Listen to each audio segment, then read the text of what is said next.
வணக்கம். இந்த நியூஸ் 8 தமிழ்நாடு செய்திகளை தொகுத்து வழங்குவதற்காக நான் பாலவேல் சக்கரவர்த்தி. செய்திகளை விரிவாக பார்ப்பதற்கு முன்னர் முதலில் தலைப்புச் செய்திகளை பார்க்கலாம்.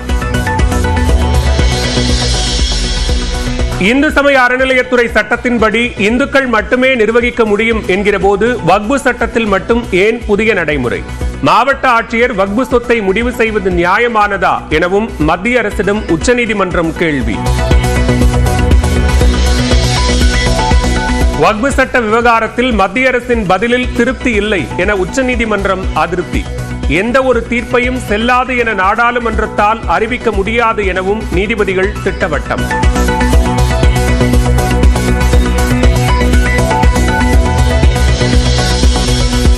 வக்பு சட்டத்துக்கு எதிரான வழக்கில் மத்திய அரசுக்கு உச்சநீதிமன்றம் நோட்டீஸ். இனிமேல் இஸ்லாமியர்களை இந்து அறக்கட்டளை மற்றும் வாரியங்களில் வெளிப்படையாக அனுமதிப்பீர்களா என நீதிபதிகள் கேள்வி.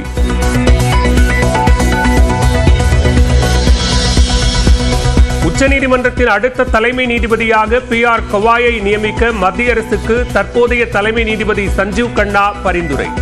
உச்சநீதிமன்றத்தின் 52வது தலைமை நீதிபதியாக மே 14ஆம் தேதி பதவியேற்கிறார் PR கவாய். சீமான் பேசிய வீடியோ ஆதாரங்களை பார்த்துவிட்டு உத்தரவு பிறப்பிக்கப்படும். நீதித்துறையை அவமதிக்கும் வகையில் பேசியதாக தொடரப்பட்ட வழக்கில் சென்னை உயர்நீதிமன்றம் உத்தரவு.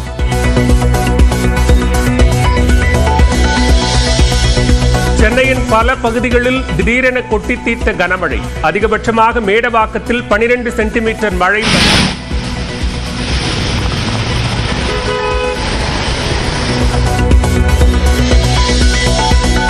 சென்னை மேடவாக்கத்தில் கனமழையால் குளம் போல் தேங்கிய தண்ணீர்.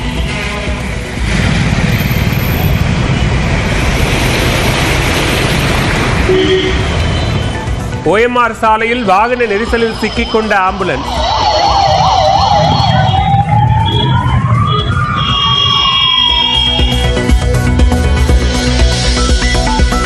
வேளச்சேரி, கோயம்பேடு உள்ளிட்ட புறநகர் பகுதிகளிலும் கனமழை. ஆவடியில் சூறைக்காற்றால் வாகன ஓட்டிகள் தவிப்பு.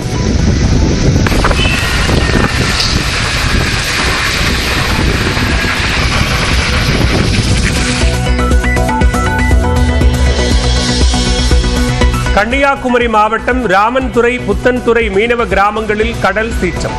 அடிக்கடி பேரலைகள் எழ வாய்ப்புள்ளதாக கள்ளக்கடல் எச்சரிக்கை.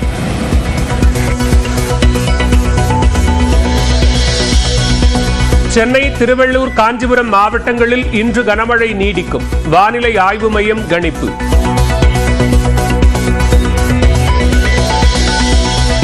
தமிழ்நாட்டில் தர்பூசணி பழங்களில் ரசாயனம் கலக்கப்படவில்லை என உயர்நீதிமன்றத்தில் அரசு விளக்கம். குற்றச்சாட்டு குறித்து விளக்கமளிக்க முன்னாள் உணவு பாதுகாப்புத்துறை அதிகாரி சதீஷ்குமாருக்கு நோட்டீஸ்.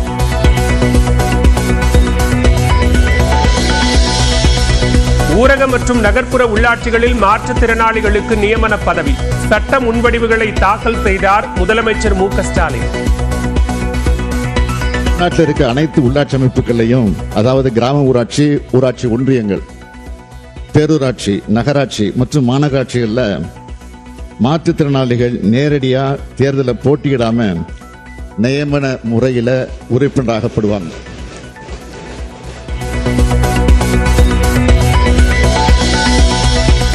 அதிமுக பாஜக கூட்டணி அரசு என அமித்ஷா கூறவில்லை.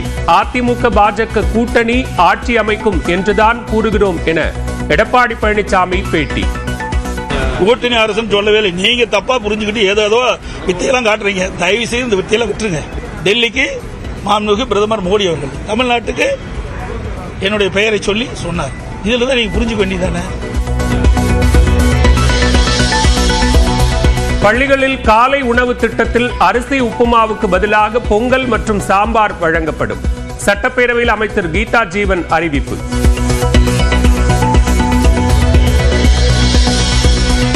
திருநங்கைகளுக்காக சென்னை மற்றும் மதுரையில் அரண் என்ற பெயரில் தங்கும் இல்லங்கள் அமைக்கப்படும் என அறிவித்தார் அமைச்சர் கீதா ஜீவன். பெண்கள், குழந்தைகளுக்கு எதிரான குற்றங்களை தடுக்கும் வகையில் 1 கோடி ரூபாய் செலவில் கருத்தரங்குகள் நடத்தவும் திட்டம்.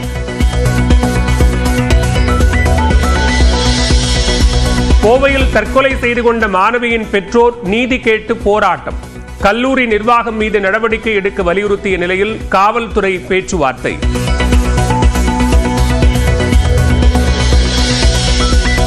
அதிமுக முன்னாள் அமைச்சர் ராஜேந்திர பாலாஜி மீது ஸ்ரீவில்லிபுத்தூர் குற்றப்பிரிவு போலீசார் குற்றப்பத்திரிகை தாக்கல். பால்வளத்துறை அமைச்சராக இருந்தபோது ஆவினில் வேலை வாங்கி தருவதாக கூறி மோசடி செய்ததாக தொடரப்பட்ட வழக்கில் நடவடிக்கை. ஐபிஎல்லில் வெற்றி பாதைக்கு திரும்ப போவது யார்?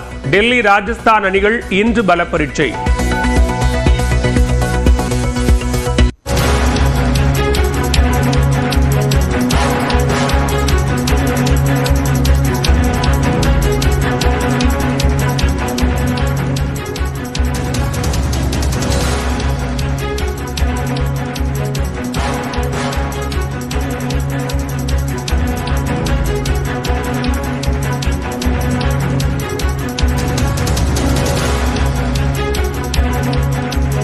தற்போதைய அண்மை செய்தியை பார்த்துக் கொண்டிருக்கிறோம். உச்சநீதிமன்றத்தில் வக்பு வாரிய சட்ட திருத்தத்திற்கு எதிரான மனுக்கள் மீதான விசாரணை நடைபெற்று வரக்கூடிய நிலையில் வக்பு சட்ட விவகாரத்தில் 3 வழிமுறைகள் இருப்பதாக உச்சநீதிமன்றம் தெரிவித்திருக்கிறது. மிக குறிப்பாக உச்சநீதிமன்றத்தில் தற்போது வக்பு தொடர்பான விசாரணை நடைபெற்று வரக்கூடிய நிலையில் வக்பு நிர்வாக குழுவில் 2 ஓய்வு பெற்ற நீதிபதிகள் நியமனம் செய்வது செல்லும் என்றும் உச்சநீதிமன்றம் தெரிவித்திருக்கிறது.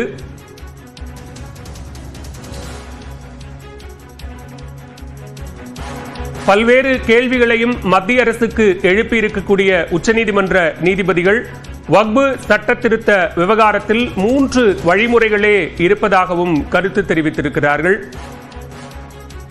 மனுக்கள் மீது உச்சநீதிமன்றம் முடிவு செய்வது ஒரு வழிமுறை என்றும், அதே நேரத்தில் பொதுவான ஒரு உயர்நீதிமன்றத்திற்கு மனுக்களை விசாரணைக்காக அனுப்புவது மற்றொரு வழிமுறை என்றும் நீதிபதிகள் தெரிவித்திருக்கிறார்கள். அனைத்து வழக்குகளையும் உச்சநீதிமன்றத்திற்கு மாற்றுவது கடைசி வழிமுறை என்றும் நீதிபதிகள் கூறியிருக்கிறார்கள். வக்பு வாரிய சட்ட திருத்தத்திற்கு எதிராக பல்வேறு அரசியல் கட்சிகள், இஸ்லாமிய அமைப்புகள் தொடர்ந்த மனுக்கள் மீதான விசாரணை தற்போது உச்சநீதிமன்றத்தில் நடைபெற்று வரும் நிலையில் மத்திய அரசுக்கு பல்வேறு கேள்விகளை எழுப்பி இருக்கக்கூடிய உச்சநீதிமன்றம் இது தொடர்பாக விளக்கம் அளிக்க நோட்டீஸும் அனுப்பியிருக்கிறது.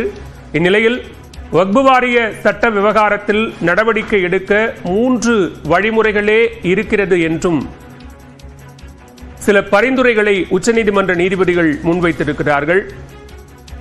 அதே நேரத்தில் வக்பு குழுவில் இடம்பெற்றிருக்கும் உறுப்பினர்கள் அனைவரும் இஸ்லாமியர்களாகவே இருக்க வேண்டும் என்றும்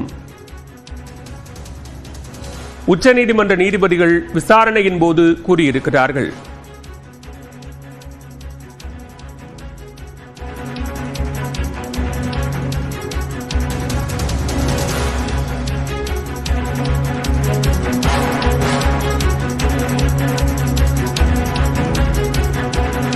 வக்பு வாரிய சட்ட திருத்தத்திற்கு எதிராக பல்வேறு அரசியல் கட்சிகள் மற்றும் இஸ்லாமிய அமைப்புகள் தொடர்ந்த வழக்கின் மீதான விசாரணை உச்சநீதிமன்றத்தில் நடைபெற்று வரக்கூடிய நிலையில் வக்பு வாரிய குழுவில் 2 ஓய்வு பெற்ற நீதிபதிகள் நியமனம் என்பது செல்லும் என்றும் உச்சநீதிமன்றம் தெரிவித்திருக்கிறது. அதே நேரத்தில் மற்ற உறுப்பினர்கள் அனைவரும் இஸ்லாமியர்களாகவே இருக்க வேண்டும் என்றும் நீதிபதிகள் கூறியிருக்கிறார்கள். அதே நேரத்தில் இந்த விவகாரத்தில் உச்சநீதிமன்றம் முடிவெடுப்பது ஒரு வழிமுறை என்றும், அல்லது அனைத்து மனுக்களையும் பொதுவானதொரு உயர்நீதிமன்றத்திற்கு விசாரணைக்கு அனுப்புவது மற்ற வழிமுறை என்றும், இறுதியாக உச்சநீதிமன்றத்திற்கு அனைத்து மனுக்களையும் கொண்டு வந்து தீர்வு காண்பது கடைசி வழிமுறை என்றும் நீதிபதிகள் கூறியிருக்கிறார்கள். அதே நேரத்தில் மத்திய அரசுக்கு சரமாரியாக பல்வேறு கேள்விகளை எழுப்பியிருக்கக்கூடிய நீதிபதிகள் இது தொடர்பாக மத்திய அரசு விளக்கம் அளிக்க வேண்டும் என்றும் உத்தரவு பிறப்பித்திருக்கிறார்கள். கூடுதல் விவரங்களோடு இணைகிறார் டெல்லி செய்தியாளர் சுசித்ரா. சுசித்ரா, விவரங்கள் உச்சநீதிமன்றம் தெரிவித்தது என்ன? வக்பு வாரிய திருத்த சட்டம் தொடர்பான மனுக்கள் மீதான விசாரணையை தற்பொழுது உச்சநீதிமன்றமானது பல்வேறு உத்தரவுகளை பிறப்பித்துள்ளது முக்கியமாக பார்க்கப்படுகிறது. குறிப்பாக வக்பு என்று அறிவிக்கப்பட்ட எந்த சொத்துக்களும் பயனரால் வக்பு ஆக இருந்தாலும் இல்லாவிட்டாலும் அவை வக்பு அல்லாததாக கருதப்படும் என்ற ஒரு கருத்தை தற்பொழுது உச்சநீதிமன்றமானது உத்தரவில் தெரிவித்திருக்கிறது. ஆட்சியர்கள் நடவடிக்கைகளை இந்த வக்ஃபு வாரிய திருத்த சட்டத்தின் கீழ் மேற்கொள்ளலாம் என்றும், ஆனால் அதே சமயம் இந்த உத்தரவு என்பது அமலுக்கு வராதது, குறிப்பாக விதிகள் அமலுக்கு வராது என்ற ஒரு உத்தரவையும் உச்சநீதிமன்றத்தினுடைய தலைமை நீதிபதி தலைமையிலான 3 நீதிபதிகள் அமர்வானது அதிகாரப்பூர்வமாக வெளியிட்டிருக்கிறது.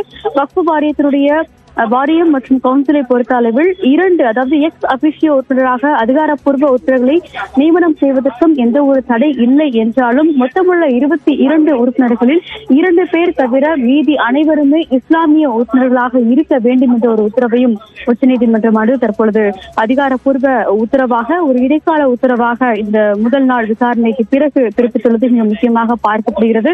சுமார் 100க்கும் மேற்பட்ட மனுக்கள் இன்று விசாரணைக்கு எடுத்துக் கொள்ளப்பட்ட நிலையில் 70க்கும் மேற்பட்ட மனுக்கள் என்பது வக்ஃபு வாரிய திருத்த சட்டத்திற்கு எதிராகவும், 6 மாநில அரசுகள் அந்த சட்டத்திற்கு ஆதரவாகவும், இதர மனுக்களும் இன்று விசாரணைக்கு எடுத்துக் கொள்ளப்பட்டது. மூத்த வழக்கறிஞர்களான கபில் சிபல், அபிஷேக் மனு சிங்வி, ராஜீவ் திவாட், சி வில்சன் மற்றும் மத்திய அரசினுடைய வழக்கறிஞரான துஷார் மேத்தா உள்ளிட்டோரும் இன்றைய வாதங்களை முன்வைத்தது மிக முக்கியமாக பார்க்கப்படுகிறது. பல்வேறு கேள்விகளையும் மத்திய அரசிற்கு உச்சநீதிமன்றம் எழுப்பியது மிக முக்கியமாக பார்க்கப்படுகிறது. அதாவது நீதிமன்றம் முன்னுள்ள இந்த ஒரு 3 ஆப்ஷன்கள் அடிப்படையிலான ஒரு முடிவுகளை மட்டுமே தங்களால் எடுக்க முடியும் என்ற ஒரு கருத்தையும் அவர் முன்வைத்திருந்தார்.